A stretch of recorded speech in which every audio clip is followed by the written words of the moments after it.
Tubi. I'm just gonna say it, the greatest streaming service there is. Now you might be thinking that I'm joking by saying that, but I assure you, I'm not being ironic, sarcastic, or otherwise tongue-in-cheek when I say that I love Tubi with all my heart. I'm not a fan of streaming services in general because of a multitude of reasons, but Tubi is one that I can get down with. First off, it's completely free. Sure, there are ads, and ads are annoying, but if you watch it on your computer, you can use an ad blocker. I mean, if you're okay with watching movies on your computer, I guess. Second, they literally have everything for everyone. You're a big film fan? Boom, there's tons of great stuff. You want Hallmark or Lifetime movies for some reason? Boom, Tubi's got that. You want a dumb blockbuster to throw on to pass some time? Boom, Tubi's got it. You want a super obscure 50s B movie? Boom, Tubi's got it. The list just goes on and on and on and on and on.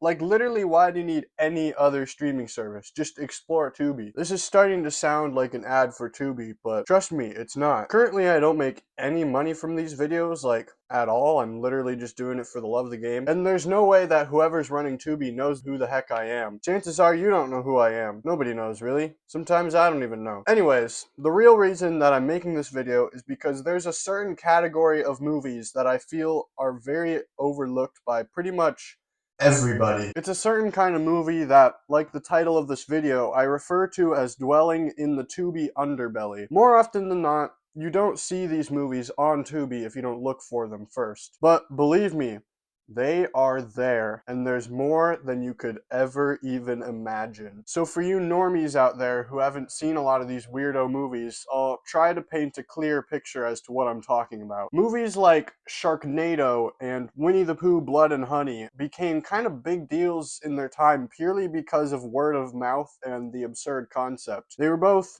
really bad and got clowned on, but they were talked about. They were part of the conversation. Everyone was so baffled about these crazy concept movies existing, but what if I told you that movies like that came out all the time? Constantly, in fact. What if I told you that the amount of movies with incredibly low budgets and baffling plot descriptions is probably a lot more movies than you or I have ever seen or will see in our lives? And because the ability to make movies is increasingly more and more accessible, the amount of these head-scratching anomalies of films are more than ever. Such films as Sharks in the Hood, Death Toilet, or Special Needs Revolt. I haven't seen any of these titles yet, by the way. And where do they go? Where do weirdos like me watch them? The Tubi Underbelly. Oh, and also, these unique movies have a name. I call them tublers. To be considered a tubler, a movie must have each of these requirements. 1. The movie has to have come out after April 1, 2014, when Tubi started. 2. The movie has to have under 10,000 people who have watched it on Letterboxd. The lower the number, the better. 3. The movie has to have a really stupid title, or awesome title, depending on how you look at it. 4. The plot of the movie must be really dumb or absurd. You kinda know it when you see it. And 5.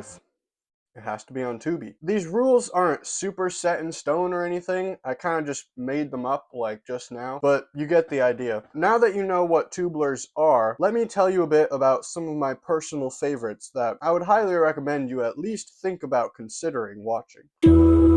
Spaghetti Man is pretty much as ridiculous and funny as it sounds. It's about a lazy guy with no job who gets some spaghetti-themed superpowers after a strange microwave accident while heating up a bowl of spaghetti. He then decides to use these powers to fight crime and help people, as long as he gets paid. The movie works surprisingly well because of how much it knows exactly what it is. Sure, the direction and acting are very flawed and amateur, but honestly, that's part of the charm. Where this movie really excels is in its writing. I found it consistently funny and entertaining with really solid jokes. It's also just a really clever subversion of superhero movies. There's just no moral lesson or redemption for this flawed character who just likes to make money. It kind of just happens, and the characters continue on living, but in a good way, like the end of a Seinfeld episode. In spite of, or perhaps because of, all its questionable acting and clear low budget, this movie is just so charming and funny, and call me crazy all you want, I think it's a great movie. So great, in fact,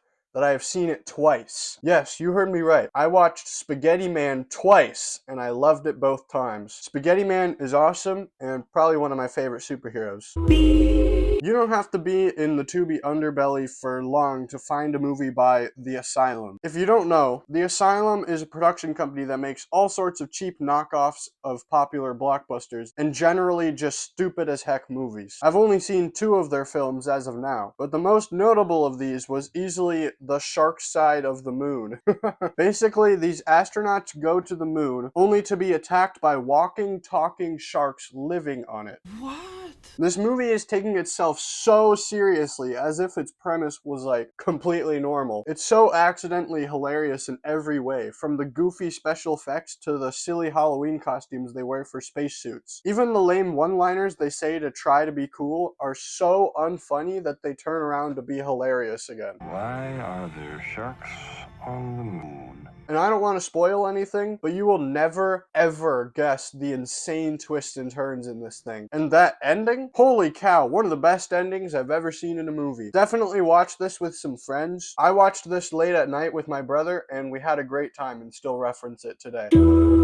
Earlier, I mentioned Winnie the Pooh, Blood and Honey. Well, when most people see that movie, they don't feel the need to check out other movies in Rice Frake Waterfield's filmography, but I happen to be kind of insane. Firenado is a tubler that desperately doesn't want to be a tubler. It's constantly trying to trick you into thinking it's a big-budget blockbuster, and in doing so, it ends up looking very silly. The plot of this movie is pretty straightforward. These storm chaser people are trying to test their device or something, and they accidentally light a tornado on fire, and it destroys stuff. It's stupid, it makes no sense, but it's a lot of fun. There's also a subplot of these criminals robbing a house or something, and it kind of takes up more screen time than the actual Firenado. But even so, this movie entertained me enough purely from how goofy and dumb it was. A funny movie, I would still love to see more of this guy's filmography.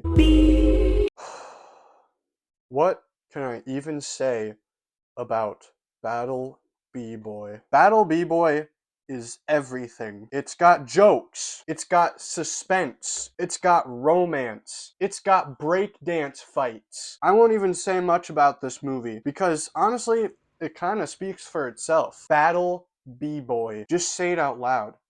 Battle B-Boy. The title has absolutely nothing to do with anything that happens in this film. This movie is so poorly directed, edited, and acting that it would probably be a good thing to show in film class just to show students what not to do. But you know what? What they did know how to do was dance. The dance moves in this movie are absurdly impressive. And when it comes down to it, isn't that what movies are all about at the end of the day? This movie is the obscurest of the obscure. It has only 158 ratings on IMDb and only 53 on Letterboxd. This is so obscure that I, the guy that no one has ever heard of, has the most popular review of this movie on Letterboxd. Don't believe me? Go to this movie's page and look at the reviews. As of recording this video, my stupid one-sentence review is at the top with 3 likes, all from people I know. In fact, the views that this video will get will probably be more than the amount of people who had heard of this movie's existence previously. This is the tubler final boss. This is the king of all tublers.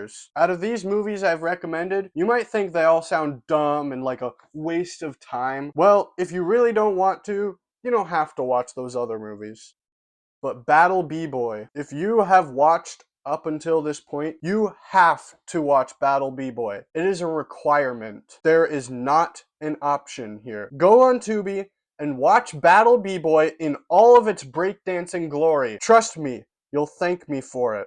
Or more realistically, you won't. So, why am I so passionate about these weirdo movies that no one's ever heard of? Sure, I liked these ones, but to find them, you really have to dig through some dumb and annoying crap. Why waste my time on dumb movies like this when I could be watching, I don't know, Titanic or something? Well, simply put, these movies are just themselves. With a few exceptions, these movies weren't made for the sake of making a quick buck. They were made simply because people wanted to make them. They were created by people with big ideas and a lot of passion, even if they have no idea how to operate a camera and have never seen a movie before. These people who make these crazy movies are pretty much just doing it for fun. Yes, they're weird. Yes, they're very amateur, but they're pure and they're unique. Sometimes they'll be really bad and upset you. Sometimes they'll be accidentally funny and you'll be able to rag on them with your friends. And sometimes they'll be genuinely super creative and cool and never get the proper appreciation that they deserve. But at the end of the day, it's all just art. The purest art there is. Art made just because you want to make it. I guess I feel a kind of connection to this type of movie because I've never really fit in with other people. Even when I was younger, I've kind of just known that I was different from everyone else, from the way that people would interact with me and the things that I would say. I'm not saying this to be like,